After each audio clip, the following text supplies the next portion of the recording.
여러분 안녕하십니까? 가짜뉴스와 가짜 복음이 난무하는 이 험한 세월 속에서 예수님의 말씀을 쫓아가는 성경 속으로 오늘 함께 정리해보고자 하는 본문은 요한복음 4장 1절부터 19절까지입니다. 사마리아 여인의 이야기는 교리적으로 깊고 넓은 의미를 담고 있습니다. 그래서 로이드 존스 목사는 이 부분을 가지고 15번, 찰스 스펄전 목사는 12번으로 나누어 설교를 했습니다. 그만큼 중요한 예화라는 것입니다. 예수님께서 육신을 입고 이 땅에 오셔서 첫 번째 보이신 표적은 가나의 혼인잔치에서 물을 포도주로 만드신 것이었습니다. 포도주가 떨어져 흥이 깨진 잔치가 기쁨의 잔치로 변하기 위해서는 예수 그리스도의 포도주가 필요함을 암시하신 것이었습니다. 그리고 예수님께서는 형식과 껍데기만 남은 성전을 청소하신 후 옛 성전을 헐고 3일 안에 새 성전을 지으시겠다고 선포하십니다. 죄인을 품고 십자가에서 죽으시고 3일 안에 부활 승천하신 후 성령님의 모습으로 다시 찾아오셔서 성도의 마음에 거하시겠다고 암시하신 것입니다. 이 말을 잘못 알아들은 니고데모가 3장에서 예수님을 찾아옵니다. 이 세상의 모든 자격을 겸비한 그는 구원도 인간 쪽의 어떤 조건이나 노력으로 얻을 수 있다고 생각한 사람이었습니다. 그러나 예수님께서는 구원은 오직 하나님의 은혜로 하나님께서 먼저 찾아가셔서 성령을 주심으로 이루어진다는 사실을 가르쳐 주십니다. 그리고 이 사실을 니고데모와 완전한 대척점에 서 있는 비천한 사마리아 여인을 등장시킴으로써 다시 한번 확인해 주십니다. 니고데모와 사마리아 여인은 인간의 조건이라는 면에서 완전히 다른 사람입니다. 요한복음은 이 두 사람을 3장과 4장에 나란히 배치해 놓음으로써 예수님께서 이 땅에 오신 목적을 극명하게 드러내고 있습니다. 사마리아 여인과의 만남은 이렇게 시작됩니다. 예수님께서 요한보다 더 많은 사람을 제자로 삼고 제자들을 통해서 세례를 주시게 되자 바리새인들이 경계하기 시작합니다. 십자가의 때가 되기 전에 문제를 일으킬 필요가 없다고 판단하신 예수님께서 갈릴리로 돌아가시기로 결정하십니다. 그러나 예수님께서 택하신 길은 당시 유대 사람들이 사용하던 요단강 동편길이 아니라 사마리아를 직접 통과하는 길이었습니다. 그곳에서 어떤 사건이 일어날 것을 미리 예고하고 있는 것입니다. 사마리아는 BC 650년경 유대가 아수르에 점령되었을 때 아수르에 부역했던 지역으로 호멸의 자손들이 살고 있던 땅입니다.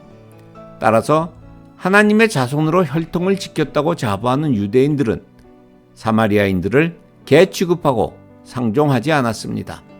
그러므로 예수님께서 사마리아를 일부러 통과하겠다고 결정하신 것은 당시 유대 사회의 통념과 가치관을 정면으로 부인하시는 일종의 시위였습니다.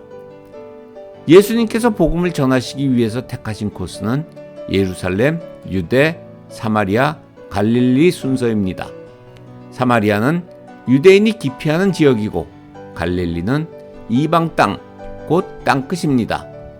이 길은 훗날 예수님의 제자들도 걷게 될 길입니다. 오직 성령이 너희에게 임하시면 너희가 권능을 받고 예루살렘과 온 유대와 사마리아와 땅끝까지 이르러 내 증인이 되리라. 선교와 전도는 내가 하는 것이 아닙니다. 성령님께서 나를 끌고 가시면서 하시는 것입니다. 예수님께서 수가라는 마을에 이르신 때는 6시경이었습니다.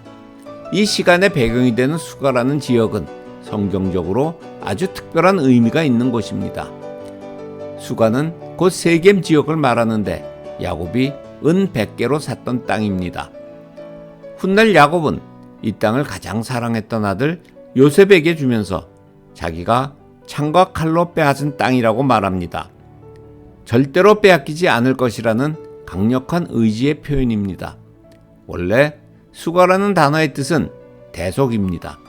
따라서 사마리아 여인의 사건이 수가에서 일어났다는 것은 예수님께서 값을 치르고 사신 하나님의 백성은 하나님께서 사탄에게 빼앗기지 않으시고 지켜주시고 보호해 주실 것이라는 사실을 암시하는 것입니다. 이곳에는 야곱의 우물이 있었습니다. 피곤을 느끼신 예수님께서는 우물 옆에 앉으셨고 제자들은 마을로 음식을 사러 나갔습니다. 이때 한 사마리아 여인이 물을 깃기 위해 우물로 나옵니다. 12시 땡볕에 나온 것으로 보아 사람들을 피할 수밖에 없는 사연이 있는 여인이었을 것입니다. 성경에서 우물가는 남편이 신부를 만나는 곳입니다.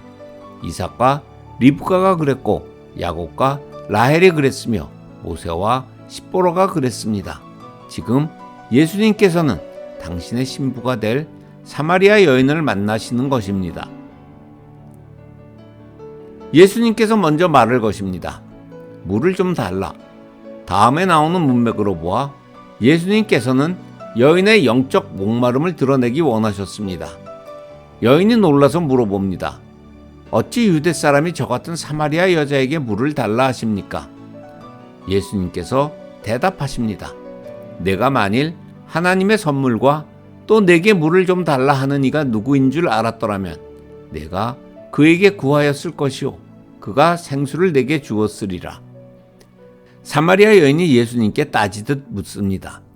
물을 기를 그릇도 없는데 어떻게 생수를 주신다는 말입니까?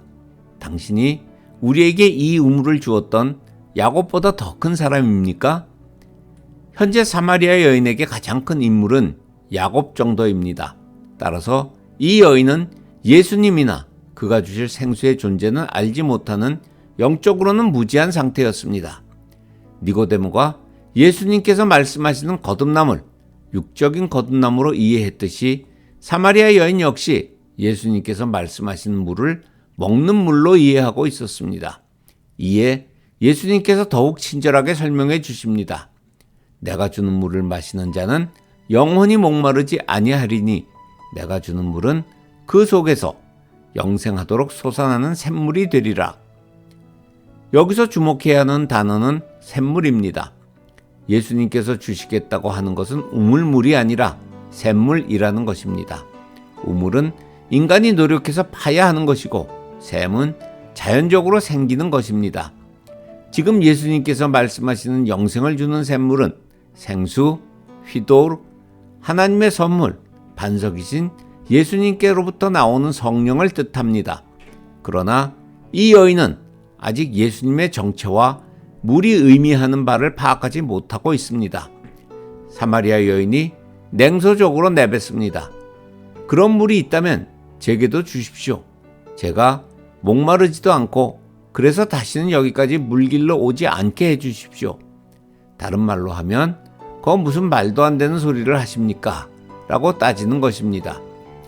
여인의 시큰둥한 질문에 예수님께서 의외의 말씀을 하십니다.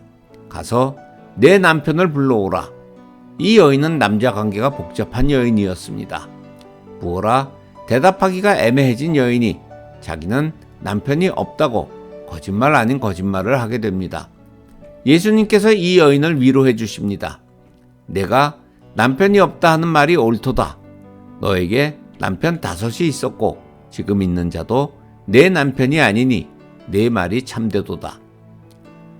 예수님께서 이 여인의 과거와 현재를 정확하게 맞추시자 이 여인이 당신은 선지자이십니다. 라고 마침내 인정합니다.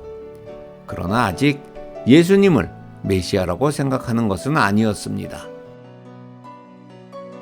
타락한 인간은 하나님과의 관계가 끊어져 있기 때문에 영적으로 목마를 수밖에 없습니다. 이를 해결하기 위해 돈, 명예, 권력, 학식, 문화, 예술, 쾌락, 중독 등을 추구해보지만 결코 본질적인 해결책은 되지 못합니다. 사마리아 여인의 5 남편과 동고남은 이러한 일시적 해결책을 상징합니다. 예수님께서는 그들의 목마름이 되셔서 십자가 위에서 내가 목마르다 라고 절규하신 후 돌아가셨습니다. 그러나 예수님 안에서 함께 목말라 하며 죽은 하나님의 백성들은 예수님의 부활과 함께 살아나서 영원히 목마르지 않을 생수를 마실 수 있게 되었습니다. 오늘의 본문은 다음과 같은 질문을 하게 만듭니다. 나는 과연 무엇으로 나의 목마름을 해결하려 하는가? 세상에서 내가 파는 우물은 터진 우물에 불과합니다. 내 백성이 두 가지 악을 행하였나니 곧 그들이 생수의 근원이 되는 나를 버린 것과 스스로 웅덩이를 판 것인데 그것은 그 물을 가두지 못할 터진 웅덩이들이니라.